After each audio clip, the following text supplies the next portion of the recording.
Juan el Bautista es aquel que había preparado el camino de Jesús, conocido de Jesús. Juan el Bautista había sido quien había dicho de Jesús: he ahí el Cordero de Dios que quita el pecado del mundo, de Jesús. Juan el Bautista había sido el que había bautizado a Jesús, y cuando le había bautizado, escuchó una voz del cielo que dijo: este es mi Hijo amado en quien tengo contentamiento. Hablando de Jesús, Juan el Bautista estaba allí. Y Juan el Bautista había visto los milagros hechos por Jesús.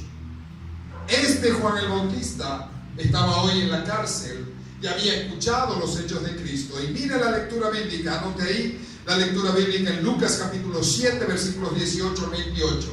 Y dice así la lectura bíblica: los discípulos de Juan le dieron las nuevas de todas las cosas, y llamó a Juan a 2 de sus discípulos y los envió a Jesús para preguntarle: ¿eres tú el que había de venir o esperaremos a otro? Mire usted, ese Juan el Bautista que le había bautizado a Jesús, hoy estaba preguntando, o manda a preguntar: ¿eres tú? ¿O tenemos que esperar a otros? No se comprende eso. Ay, perdón, un poquito más para atrás, no terminé de leer. Cuando pues los hombres vinieron a él, le dijeron: Juan el Bautista nos ha enviado a ti, a Jesús, para preguntarte: ¿eres tú el que había de venir o esperaremos a otros? Y Jesús responde lo siguiente: en esa misma hora cuando le preguntaron, sanó a muchos de enfermedades y plagas, de espíritus malos, y a muchos ciegos le dio la vista. Y respondiendo Jesús les dijo: id y haced saber a Juan lo que habéis visto y oído. Los ciegos ven, los cojos andan, los leprosos son limpiados, los sordos oyen, los muertos son resucitados, y a los pobres es anunciado el evangelio. Y bienaventurado es aquel que no halle tropiezo en mí.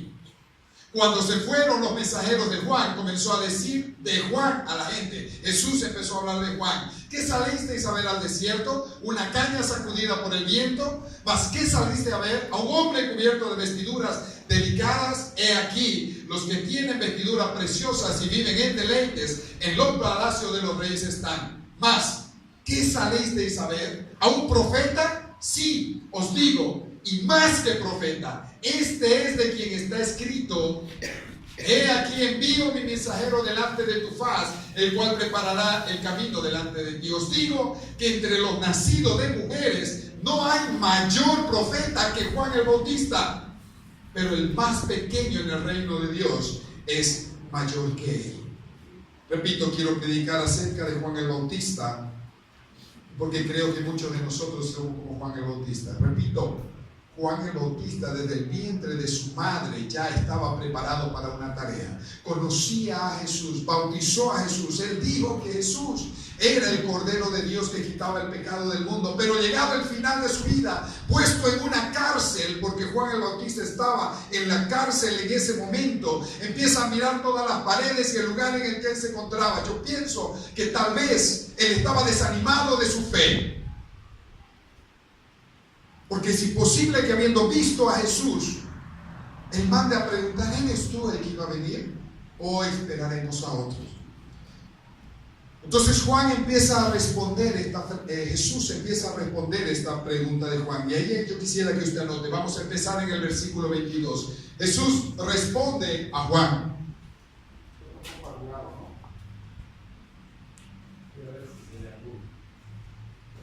Voy a tener que plancharlo. Jesús responde a Juan. Mire lo que Jesús responde a Juan. Número 1, versículo 22. Dale para adelante. Jesús dice: se revelan las escrituras. Yo quiero que usted tome en cuenta esto. Dale para adelante. El versículo 22 dice: respondiendo Jesús le dijo: id y haced saber a Juan lo que habéis visto y oído. Los ciegos ven, los cojos andan, los leprosos son limpiados, los sordos oyen, los muertos son resucitados, y a los pobres les es anunciado en el evangelio. Vinieron los discípulos de Juan y le dicen a Jesús: dice Juan si eres tú. Yo quiero que tome atención a las palabras de Jesús. Le digo: pues ok, yo le voy a responder a Juan. Y mire lo que dice Jesús. Repito, tome atención a esto, ¿sí? Díganle lo que ustedes han visto, porque Jesús se puso a sanar a gente. Los ciegos ven, los cojos andan, los leprosos son limpiados. Y empieza a nombrar. Yo quiero que tome atención, repito, a las palabras de Jesús, porque estas palabras de Jesús son las que dijo Isaías de él. Dale para adelante. Isaías capítulo 35, versículos 5 y 6, hablando más de 200 años atrás. Más de 200 años atrás, Isaías había escrito y dice: cuando venga el Mesías, dice, entonces los ojos de los ciegos serán abiertos, los oídos de los sordos se abrirán, el cojo saltará, dice, cantará la lengua del mudo, porque las aguas serán acabadas en el desierto. Esto fue escrito más de 200 años antes atrás. Y cuando le pregunta a Jesús, los discípulos de Juan, y le dicen: ¿eres tú o no eres? Jesús les dice: busquen en las Escrituras esa respuesta. No les dijo: miren lo que dice Jesús. Lo que está diciéndole a Juan es: mira en las Escrituras la respuesta a esa pregunta. ¿Eres tú Jesús? Mira en las Escrituras. Eso es lo que Jesús le está mandando a Juan el Bautista. Juan el Bautista está en la cárcel, y en la cárcel él estaba mirando las 4 paredes o las 3 paredes y los barrotes, no miraba más allá. Y Jesús le dice: todas las respuestas a tus preguntas están en las Escrituras. ¿Por qué? Porque Jesús citó Isaías. Jesús y Juan el Bautista eran judíos, y el judío desde muy niño aprendía la ley, aprendía la Torá. Y ellos 100% seguros que sabían esta escritura de Isaías. Es un concepto antiguo, pero recién lo escuché. Iglesia reformada. Nosotros somos una iglesia reformada. Pero no es porque fuimos reformados aquella vez, sino constantemente nos estamos reformando. Y todo aquello que está mal, a la luz de las Escrituras, lo vamos mejorando y vamos cambiando y vamos yendo hacia adelante.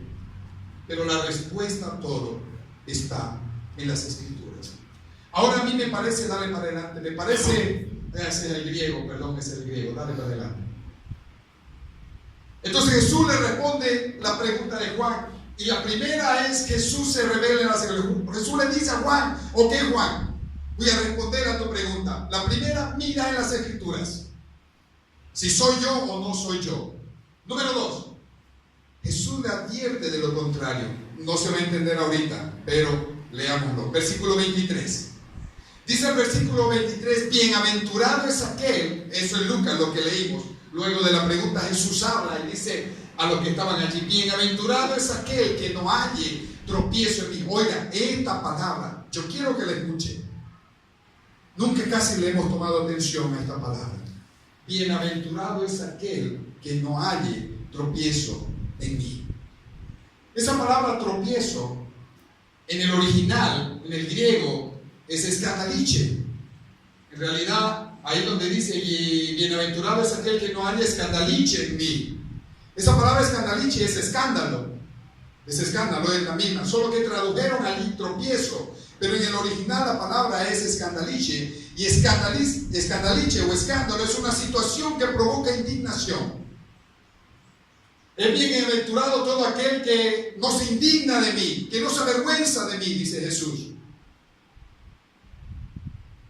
Y entonces aparece esta palabra de Colosenses 1:16, dale para adelante: porque por Él, en Él fueron creadas todas las cosas, las que están en los cielos como las que están en la tierra, visibles e invisibles, sean tronos, dominios, principados, potestades. Todo fue creado por medio de Él y para Él.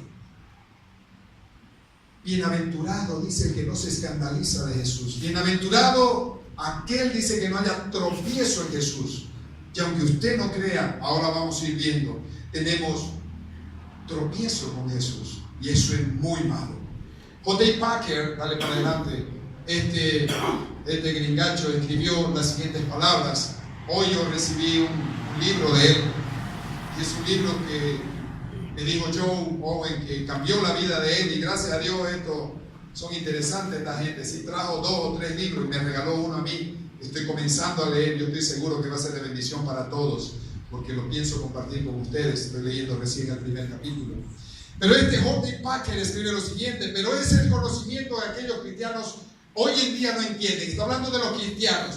Y esta es una razón por la cual nuestra fe es débil y nuestra adoración es frágil. Él dice que nuestra fe es débil. ¿Por qué es débil? Mire lo que dice él: somos gente moderna, y la gente moderna, aunque aprecia grandes pensamientos de sí mismo, tiene por regla pequeños pensamientos de Dios. Cuando la persona en la iglesia, y mucho menos una persona en la calle, usa la palabra Dios, el pensamiento rara vez es la majestad divina. Déjenme explicarle un poco. Lo que dice Paques, dice Primera de Pedro, capítulo 2, dice: para vosotros, pues, los que creéis, Él, está hablando de Jesús, ¿es precioso? No es pregunta. Dice: para vosotros, pues, los que creéis en Él, es precioso. Es. Pero yo le estoy haciendo como pregunta: ¿Jesús es precioso para usted? ¿O usted reniega de su fe en Jesús? Y es interesante porque Pedro sigue hablando en el versículo ya 8. Dice: es precioso, pero es piedra de tropiezo y roca que hace caer, porque los que tropiezan en la palabra siendo desobedientes, a la cual fueron también destinados. ¿Jesús es para usted precioso o es piedra de tropiezo? ¿O es un escándalo para usted? Por eso le digo que este mensaje llamó mucho mi atención. Porque Jesús le está respondiendo a Juan. Primero, busque en las Escrituras esta respuesta. Segundo, fíjate si yo soy para ti precioso o soy un escándalo, soy tropiezo para ti. ¿Qué es Jesús para usted? Número 3. Dale para adelante. Primero, Jesús se revela en las Escrituras. Jesús le advierte de lo contrario, que si no es precioso, es una piedra de tropiezo, y eso es una maldición, porque Jesús dijo: bienaventurado el que no se tropiece conmigo. Más o menos es como la palabra de Dios: o están conmigo o están en contra mía. No hay otra opción. Y número 3, Jesús no solamente es capaz, sino está más que dispuesto a desilusionar a Juan si tiene una imagen incorrecta de él. Jesús está dispuesto a decepcionarlo a Juan, no le importa si es que Juan tiene una visión incorrecta de él. Y lo mismo y peor pasa con nosotros. Déjenme explicarlo. En el versículo 7 al 19, dale para adelante. Nos envió a Jesús para preguntarle. Mire esta pregunta. Por eso le digo, a veces hay tantas cosas preciosas en la Biblia que no nos damos cuenta. Juan el Bautista manda a sus discípulos. Juan el Bautista tenía muchos discípulos, ¿sí? Por si usted lo sabía, Juan el Bautista tenía muchos seguidores, tenía muchos discípulos. Entonces manda a los más cercanos a él y le dice: vayan a preguntarle a Jesús: ¿eres tú el que había de venir? Dice: ¿o esperamos a otros? Analice eso. Esta pregunta que está haciéndole Juan a Jesús es muy atrevida. Es un desafío, es una amenaza a Jesús. Mire lo que le está diciendo. Vayan a decirle a Jesús. Jesús dice: ¿eres tú el que tenía que venir? No le dice: o yo espero a otros. Dice: o esperamos a otros. Lo que está diciendo es: bueno, ¿eres tú o todos mis seguidores? Nadie te va a seguir. ¿No ven? Porque está diciendo: esperamos a otros. O sea, yo y todos mis seguidores. Daba para que Jesús se enoje. Yo me hubiera enojado. ¿Y quién se cree? Si no quieren que no me sigan. ¿Eres tú el que había de venir o esperamos a otro? Miren lo que Jesús podría responder. Yo puse ahí, dale para adelante, en la Biblia de Don Ricardo, capítulo 1, versículo 17.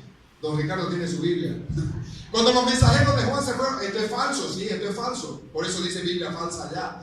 Jesús podía haber respondido así. Comenzó a hablar a la multitud acerca de Juan. ¿Cómo se atreve este ignorante y débil traidor que me envía a sus discípulos para interrogarme frente a los demás porque lo hizo públicamente? Juan no es uno de nosotros y no lo hizo como un seguidor. Más le vale que se salga mejor, porque porque de peor persecución le está llegando. ¿Jesús dijo eso?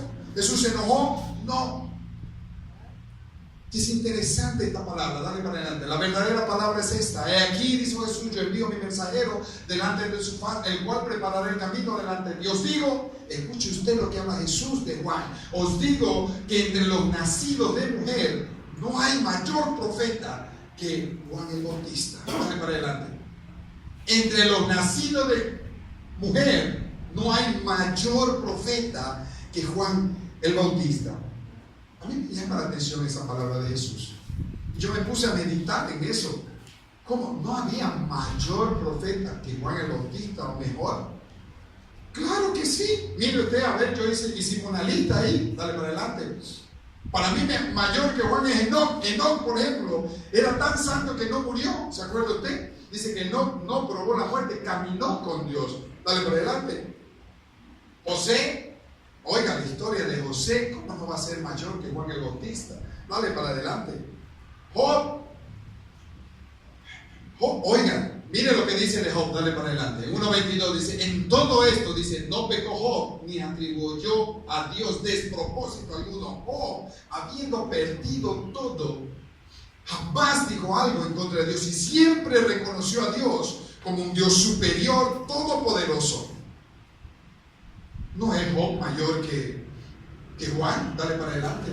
Daniel. Acabamos de hablar de Daniel, que lo puso en su sitio, todo un reino, el reino babilónico, lo puso en su sitio. Entonces, ¿por qué Jesús dice que Juan el Bautista es mayor que todos ellos? Yo quiero hacer una aclaración. La palabra de Jesús dice, no es que Juan era mejor que todos estos, sino mayor. ¿Qué significa mayor? Dale para adelante. Aquí dice, dice, entre los nacidos de mujer no hay mayor profeta que Juan el Bautista. Dale para adelante. En Hebreos, donde habla acerca de los héroes de la fe, se dice lo siguiente, que conforme a la fe murieron todos estos sin haber recibido lo prometido, sino mirándolo de lejos y creyéndolo y saludándolo y confesando que eran extranjeros y peregrinos sobre la tierra. Lo que hace a Juan mayor que todos los antiguos o anteriores profetas es su lugar en la historia, la época en que le tocó vivir a él. Hebreos dice, dale para atrás. Conforme a la fe, dice, murieron todos estos. ¿Quiénes? Los anteriores profetas. Los anteriores profetas murieron sin haber recibido lo prometido. Todos esos profetas hablaron de Jesús, pero se murieron antes que Jesús venga. Eso los pone en un espacio de la historia menor que Juan el Bautista. No sé si me entienden. No mejor, menor porque predicaban de algo que al final y al cabo los pobres nunca vieron, porque no vieron a Jesús. En cambio, Juan le tocó vivir justo la época, le tocó vivir la época de Jesús, vio a Jesús, estuvo con Jesús, le tocó a Jesús, bautizó a Jesús. Entonces dice que por eso Juan el Bautista es mayor que todos los anteriores profetas, porque los anteriores por la fe, dice, murieron sin haber recibido lo prometido. ¿Qué predicaban los profetas? De Jesús, del Mesías que iba a venir y que iba a ser la salvación del mundo. Pero predicaban y nunca le vieron. Juan el Bautista, al contrario, vivió justo esa época, vio a Jesús, tocó a Jesús. Los anteriores solo le miraban de lejos. Entonces esto hace que Juan sea mayor que ellos. Dale para adelante. Por eso es que Juan fue aquel que dijo, cuando vio a Jesús, he aquí el Cordero de Dios que quita el pecado del mundo. Juan tuvo esa bendición de haber vivido en esa época. Pero ¿por qué le tocó a Juan y no a cualquier otro? Y aquí viene la última palabra que yo quiero compartir con usted. Y esta palabra hace que usted y yo seamos mayores que Juan. Dale para adelante. Y esa palabra se llama gracia. Dale para adelante. Cuando Juan le pregunta a Jesús, ¿eres tú el que había de venir? Jesús le responde, ¿por qué no miras en las Escrituras? Dale para atrás. Jesús le dice, si tú miras en las Escrituras te vas a dar cuenta que o estás conmigo o estás en contra mía. Y Jesús le dice que cuando mires en las Escrituras vas a ver si soy una piedra de tropiezo para ti o soy de bendición para ti. Y todo eso sucede solamente por gracia. Juan el Bautista es una muestra de la gracia de Dios. Ahora sí, dale para adelante. Jesús dijo de él, pero el más pequeño en el reino de Dios es mayor que él. Esto apoya la teoría que tenemos, ¿no? Que en el cielo va a haber mayor, va a haber estatus sociales. Pero déjenme decir que usted y yo hoy somos mayores que Juan el Bautista. Así como Juan es mayor que los profetas, usted y yo hoy somos mayores que Juan el Bautista por el lugar que ocupamos en la historia. Dale para adelante. Dale para adelante. Yo anoté 2 puntos prácticos que nos pueden servir. Primero, si Cristo es el medio para cualquier otro fin que no sea Él mismo, lo que debe ser precioso para ti resultará en un escándalo, tropiezo. Repito porque parece un poco difícil. Si Cristo es el medio para cualquier otro fin que no sea Él mismo, piensen esto. Si Cristo es la excusa para cualquier otra cosa, para sentirse bien, para decir que usted va a la iglesia, para decir que usted es bueno, no sirve, ser otro tropiezo. El único fin de Cristo debe ser, dice, Él mismo. Él debe ser precioso. Debemos vivir para Él. Todo lo que hacemos debe ser para la gloria de Él. Pablo decía, si sufrimos, para Él sufrimos. Si ganamos, para Él ganamos. Si nos divertimos, para Él nos divertimos. Sea que vivamos o que muramos, somos del Señor. Pero nosotros no somos así. Cuando estamos bien, alabamos, nos rajamos alabando. Pero si estamos mal, ya no nos da la gana de alabar. ¿Cómo es eso? Si nos va mal económicamente, Señor, ¿por qué? ¿Cómo vamos a decir eso? ¿Quiénes somos nosotros para reclamarle algo a Él?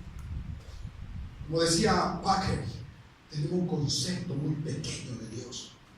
Dios últimamente se ha vuelto nuestro amigo, nuestro padre, de padre ya se pasa a compadre. No, tengamos un concepto correcto de que Dios es una divinidad, es todopoderoso. En su amor, dijo Él, que se acerca a nosotros, pero eso es mucha cosa. Él jamás deja de ser Dios. No puede ser cuestionado. Solo puede ser alabado. Si Cristo es el medio para cualquier otro fin que no sea Él mismo, va a ser un escándalo, una piedra de tropiezo, como decía el versículo. Usted se va a tropezar con Él, y maldito el que tropiece en esa piedra. Dale para adelante. Número 2. Si tú y yo hemos forjado un Jesús de acuerdo a nuestros deseos, Él no solamente es capaz, sino que está más que dispuesto a desilusionarnos.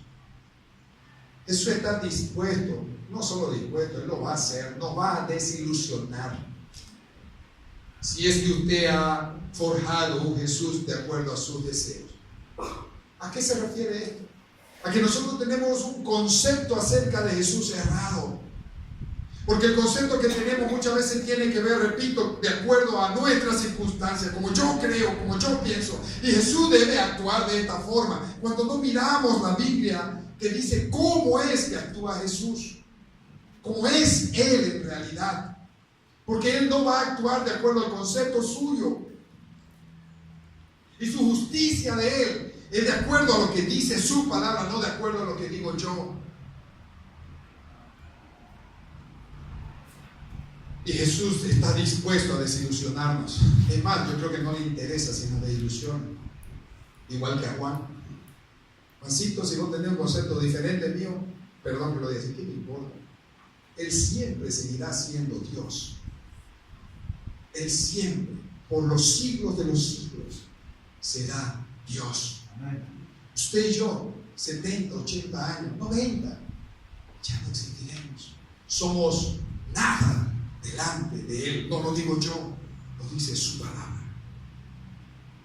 Por eso me encantó y lloré con la canción, porque no hay nada que yo le pueda ofrecer.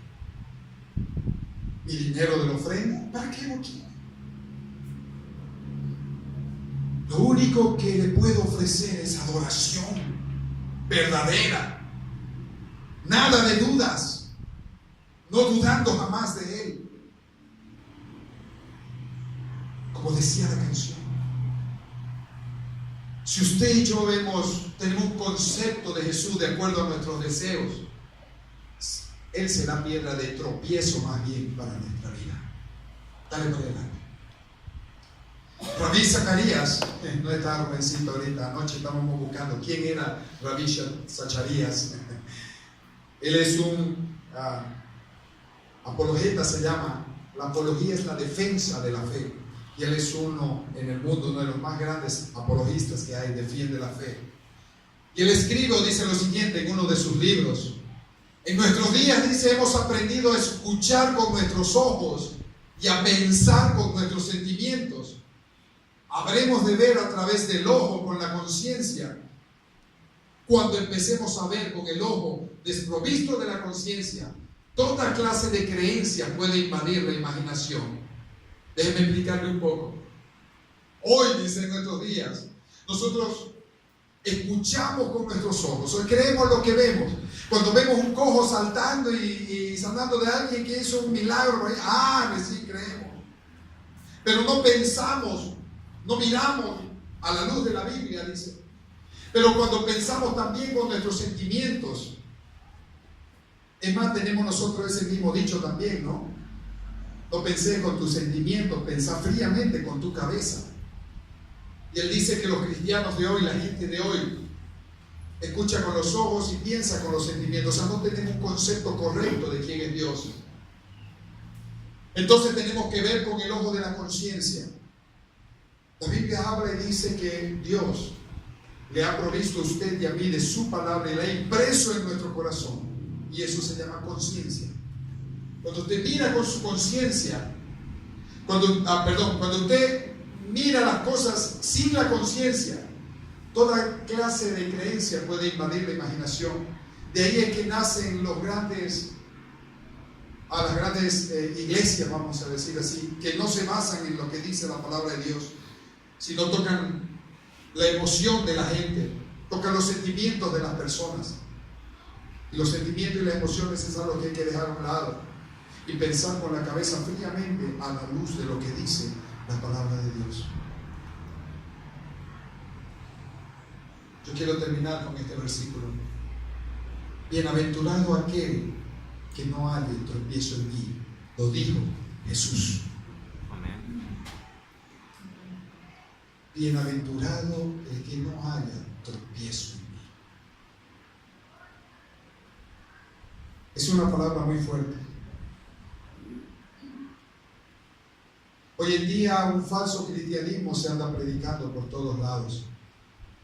Tenga cuidado. Tenga cuidado. Dedíquele tiempo al estudio de la palabra de Dios. Será lo único que quedará para cada uno de nosotros. Y eso es personal. Muchas veces se hace esta reflexión. Sí, está también en uno de los de WhatsApp. ¿Cuánto tiempo usted mira su WhatsApp o su celular? ¿Y cuánto tiempo mira usted su Biblia? Haga una comparación. Y este mundo moderno se está volviendo así. Nuestros chicos hoy son muy diferentes a los chicos de antes. Yo hablaba con el chileno, Ricardo, el biólogo el chileno, conversaba con él y él me decía, los chicos en todo el mundo hoy ya han perdido la concentración porque el celular y la computadora hacen que ellos reaccionen muy rápidamente a los estímulos. ¿Sí? También hago un mensaje, ya hay que pasar. No hay concentración. Usted lo quiere sentar a leer en el colegio o en la escuela un párrafo largo, no lo pueden hacer. Porque hoy se están criando así, sin concentración. Y eso está trayendo un problema muy grande, porque los chicos no pueden estar 5 minutos sentados, concentrados en una cosa. Es más, me hablaba él que en Italia han prohibido los celulares en todos los colegios. No porque sea malo el celular, sino porque están intentando que los niños hoy, ya niños y jóvenes, vengan a poder tener eso que llamamos concentración. ¿Sí? Hoy los niños no se pueden concentrar y haga la prueba con su hijo. Siéntelo 5 minutos leer, él no puede, porque está acostumbrado a pasar las cosas rápido. Y así el celular, ¿no? Una noticia no puede pasar rápido. Y aunque no crea, nos afectó también en lo que es la lectura y el estudio de la palabra de Dios. ¿Ok? querer poner a un niño que lea todo un versículo hoy se hace muy difícil. Y el mundo atenta contra estas cosas. Y decía el biólogo, el chileno que vino, decía él, todo es una guerra espiritual. Aunque usted no lo vea y aunque usted no lo crea, todo es una guerra espiritual. Y Satanás se agarra de cada cosa muy inteligente para poder lograr que el mundo cada día esté lo más lejos posible de este libro, que es la revelación de Dios. Es más, hasta los mensajitos que hay ahí, muy buenos, también nos alejan de lo que verdaderamente dice la palabra de Dios.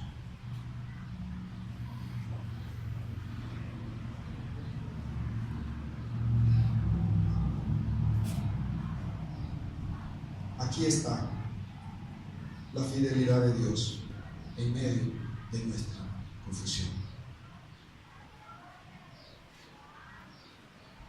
Yo le ruego que usted medite en esta palabra, léalo en su casa y piense si Jesús es para usted una piedra de tropiezo o es precioso para usted.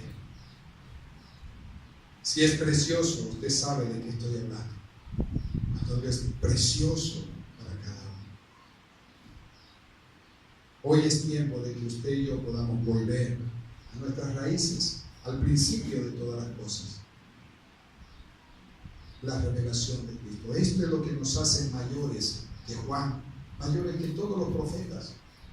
Usted y yo vivimos en una época en la cual tenemos la revelación misma de Cristo Jesús. Y es posible, no lo sé, es posible que podamos verlo volver en gloria, porque nadie sabe qué día vendrá.